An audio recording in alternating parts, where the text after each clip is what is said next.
Prime Minister Narendra Modi is in his parliamentary constituency, Varanasi. He is at the Banaras Hindu University, and let me take you straight to the Swatantrata Bhavan at the BHU. श्रद्धेय प्रधानमंत्री महोदय से विनम्र निवेदन है कि अपने कर कमलों द्वारा युक्ति के अंतर्गत आयोजित बनारस काष्ठ खिलौना प्रतियोगिता के विजेताओं को प्रमाण पत्र प्रदान करें। इस प्रतियोगिता के प्रथम पुरस्कार प्राप्त करने वाले विजेता हैं श्री नंदलाल शर्मा जी।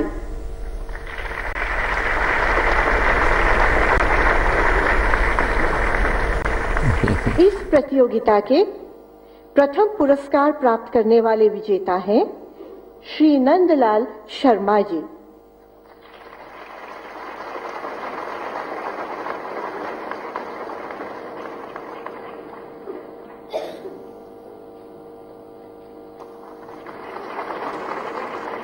द्वितीय स्थान प्राप्त किया है श्री राजा बाबू ने।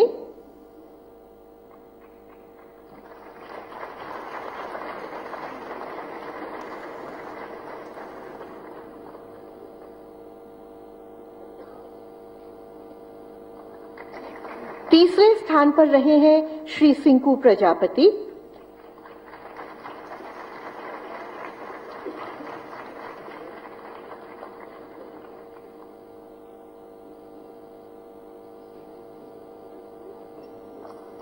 चौथे स्थान पर श्री विजय कुमार जी।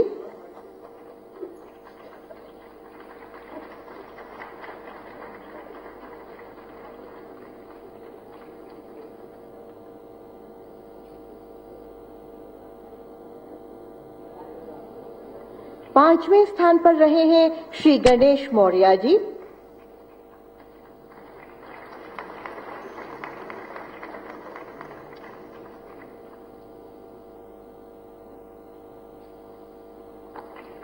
और युक्ति के अंतर्गत आयोजित काष्ठ खिलौना प्रतियोगिता में छठा स्थान प्राप्त किया है श्री प्रेम शंकर विश्वकर्मा जी ने।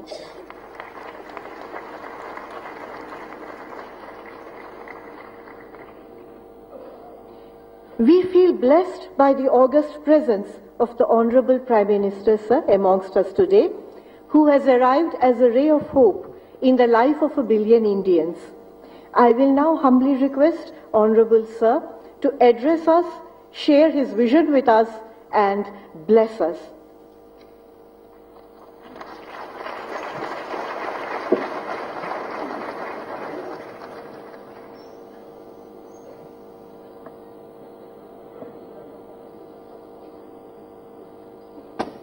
मंच पर विराजमान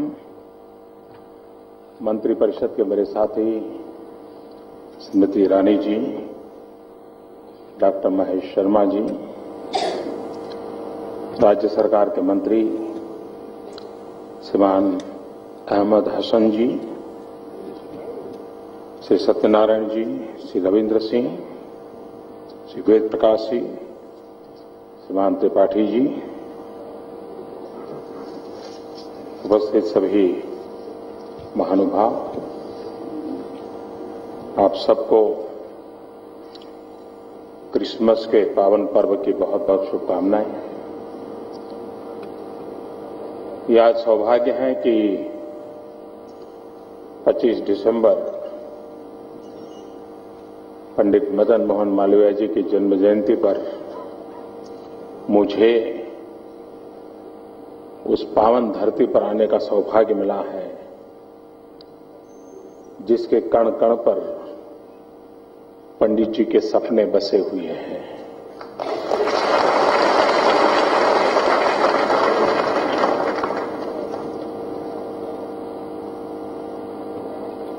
जिनकी उंगली पकड़ करके हमें बड़े होने का सौभाग्य मिला, जिनके मार्गदर्शन में काम करने का सौभाग्य मिला,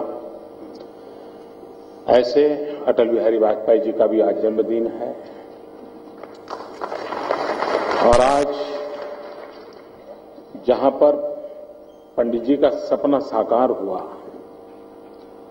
उस धरती के नरेश, उनकी पुण्यतिथि का भी अवसर है। उन सब महापुरुषों को नमन करते हुए आज एक प्रकार से ये कार्यक्रम अपने आप में एक पंचामृत है। एक ही समारोह में अनेकविध कार्यक्रमों का आज कोई न कोई रूप में आपके सामने प्रस्तुतिकरण हो रहा है। कहीं शिलान्यास हो रहा है, तो कहीं युक्ति का प्रमोशन हो रहा है, तो टीचर्स ट्रेनिंग की व्यवस्था हो रही है, तो काशी जिसकी पहचान में एक बहुत महत्वपूर्ण बात है कि यहाँ के सांस्कृतिक विरासत, उन सभी का एक साथ आज आपके बीच में उद्घाटन करने का मुझे अवसर मिला है। मेरे लिए सौभाग्य की बात है।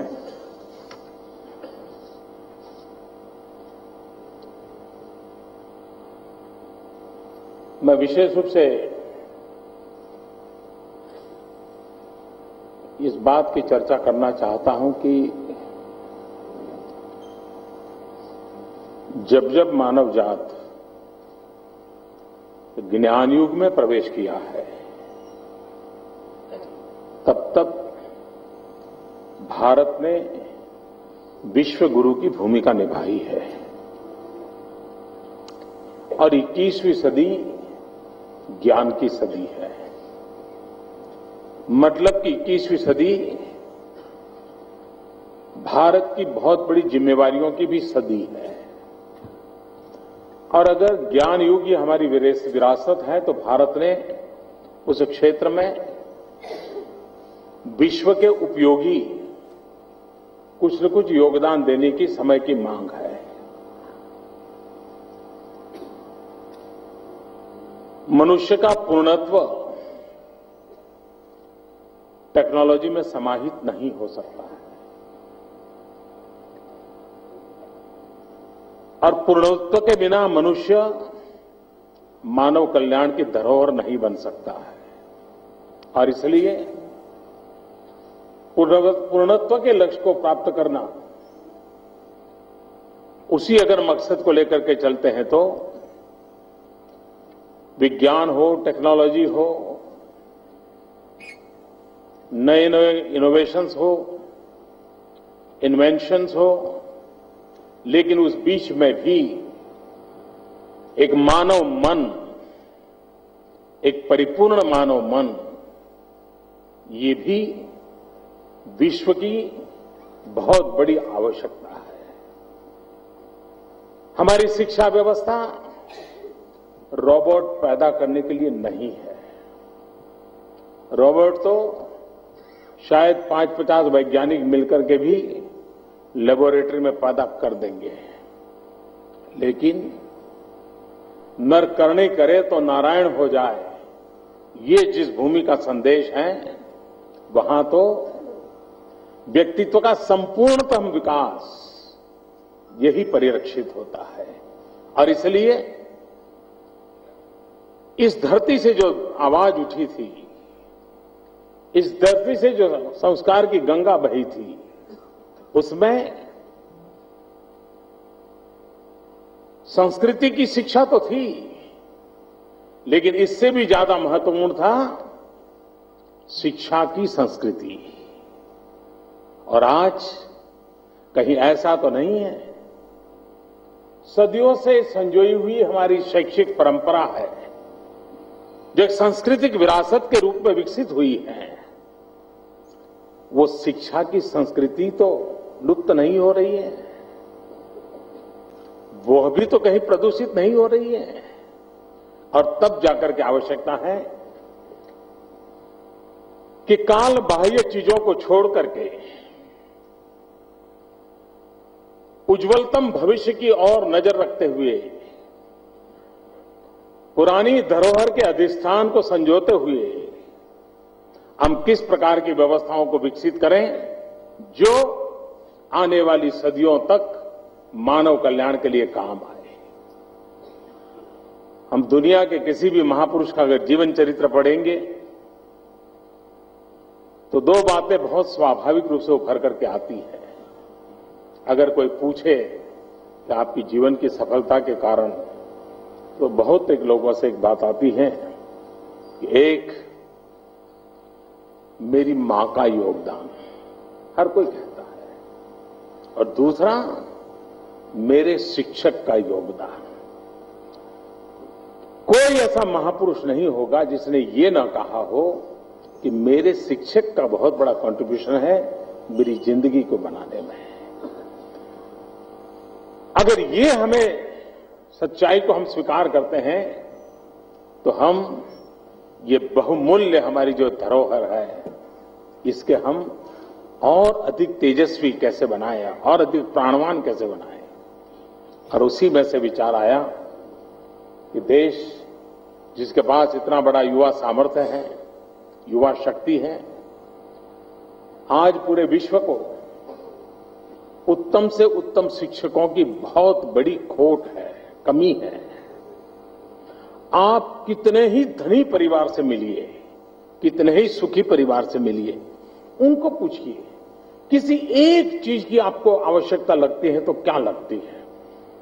अरबों खरबों रुपयों का मालिक होगा, घर में हर प्रकार का सुख वैभव होगा, तो वो ये कहेगा कि मुझे अच्छा टीचर चाहिए मेरे बच्चों के लिए। आप अपने ड्राइवर से भी पूछिए कि आपकी क्या इच्छा है, तो ड्राइवर भी कहता है कि मेरे बच्चे की शिक्षा ये मेरी कामना है। अच्छी शिक्षा इंफ्रास्ट्रक्चर का दायरे में नहीं आती है, इंफ्रास्ट्रक्चर की एक व्यवस्था है। अच्छी शिक्षा अच्छे शिक्षकों से जुड़ी हुई होती है, और इसलिए अच्छे शिक्षकों का निर्माण कैसे हो, हम एक नए तरीके से कैसे सोचें। आज 12th के बाद बीएड एमएड वगैरह होता है, फिर वो आते हैं, ज्यादातर बहुत पहले से ही जिसने तय किया है कि मुझे शिक्षक बनना है, ऐसे बहुत कम लोग होते हैं। ज्यादातर कुछ न कुछ बनने का ट्राई करते करते करते आखिरकार यहां चल पड़ते हैं।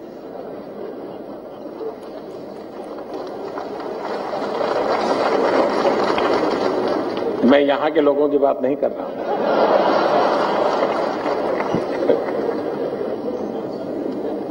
हम एक माहौल बना सकते हैं कि 10वीं 12वीं की विद्यार्थी अवस्था में उसके मन में एक सपना हो, मैं एक उत्तम शिक्षक बनना चाहता हूं। ये कैसे बोया जाए, ये एनवायरनमेंट कैसे क्रिएट किया जाए। और 12th के बाद, पहले ग्रेजुएशन के बाद लॉ फैकल्टी में जाते थे और वकालत, धीरे धीरे बदलाव आया। 12th के बाद ही 5 साल के लिए लॉ फैकल्टी में जाते हैं और लॉयर बन के आते हैं। क्या 10 और 12th के बाद ही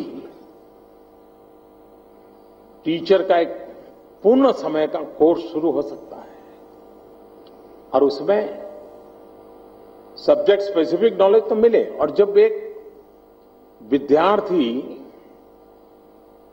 जिसे पता है कि मुझे टीचर बनना है, तो क्लासरूम में वो सिर्फ एग्जाम देने के लिए पढ़ता नहीं है, वो अपने शिक्षक की हर बारीकी को देखता है और हर चीज में सोचता है कि मैं शिक्षक बनूंगा तो कैसे करूंगा, मैं शिक्षक बनूंगा, ये उसके दिमाग में रहता है।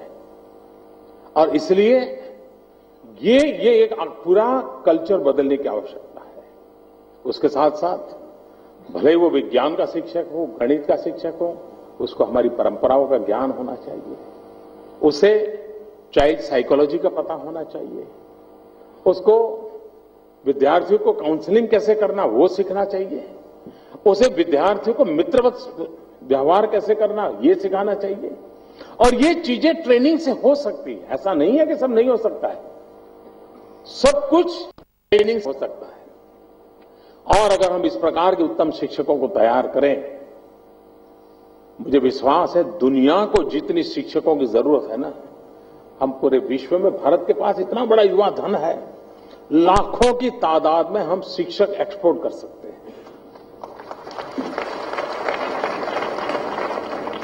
ऑलरेडी मांग तो है ही है, हमें योग्यता के साथ लोगों को तैयार करने की आवश्यकता है। और एक व्यापारी जाता है बाहर तो डॉलर या पाउंड ले आता है, लेकिन एक शिक्षक जाता है तो पूरी पीढ़ी को अपने साथ ले आता है। हम कल्पना कर सकते हैं कितना बड़ा काम हम वैश्विक स्तर पर कर सकते हैं और उसी एक सपने को साकार करने के लिए पंडित मदन मोहन मालवीय जी के नाम से इस मिशन को प्रारंभ किया गया है और आज उसका शुभारंभ करने का मुझे अवसर मिला। आज पूरे विश्व में भारत के हैंडीक्राफ्ट की तरफ लोगों का ध्यान है, आकर्षण है, लेकिन हमारी उस पुरानी पद्धतियों से बनी हुई चीजें, क्वांटम भी कम होता है, वेस्टेज भी बहुत होता है, समय भी बहुत जाता है और उसके कारण एक दिन में अगर वो 5 खिलौने बनाता है तो पेट नहीं भरता है, लेकिन टेक्नोलॉजी के उपयोग से अगर 25 बनाता है तो उसका पेट भी भरता है, बाजार में जाता है। और इसलिए आधुनिक विज्ञान और टेक्नोलॉजी को हम परंपरागत जो हमारे खिलौने हैं उसको कैसे जोड़ा जाए। मैंने अभी एक छोटा सा प्रदर्शन, उनके प्रयोग देखे, मैं देख रहा था कि और बहुत ही सामान्य प्रकार की टेक्नोलॉजी को विकसित किया गया है, लेकिन उनके लिए वो बहुत बड़ी उपयोगिता है, वरना वो लंबे अरसे से वही करते रहते थे। उसके कारण उनकी प्रोडक्शन में क्वालिटी, प्रोडक्शन में क्वांटिटी और उसके कारण वैश्विक बाजार में अपनी जगह बनाने की संभावनाएं और हमारे हैंडीक्राफ्ट में विश्व बाजार की संभावनाएं पड़ी हैं। आज हम अगर उनको ऑनलाइन मार्केटिंग की सुविधाएं उपलब्ध कराएं, युक्ति जो अभियान है उसके माध्यम से हमारे इन कलाकारों को, काष्ठकारों को, हमारे चाहे विश्वकर्मा है ये, इन सभी विश्वकर्माओं के हाथ में हुनर देने की उनका प्रयास, उनके पास जो स्किल है उसमें टेक्नोलॉजिकली अपग्रेडेशन करने का प्रयास, उस टेक्नोलॉजी के लिए नई रिसर्च हो, उनको प्रोवाइड हो, उस दिशा में प्रयास, उस दिशा में बढ़ रहे हैं। हमारे देश में सांस्कृतिक कार्यक्रम तो बहुत होते रहते हैं, कई जगह पे होते हैं। बनारस में एक विशेष रूप से भी आरंभ किया है। हमारे टूरिज्म को बढ़ावा देने में इसकी बहुत बड़ी ताकत है। आप देखते होंगे दुनिया ने, हम ये तो गर्व करते थे कि हमारे ऋषियों ने, मुनियों ने हमें योग दिया, होलिस्टिक हेल्थ केयर के लिए, प्रिवेंटिव हेल्थ केयर के लिए योग का हमें विरासत मिली।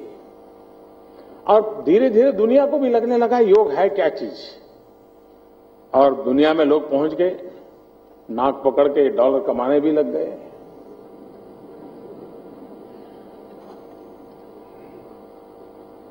लेकिन ये शास्त्र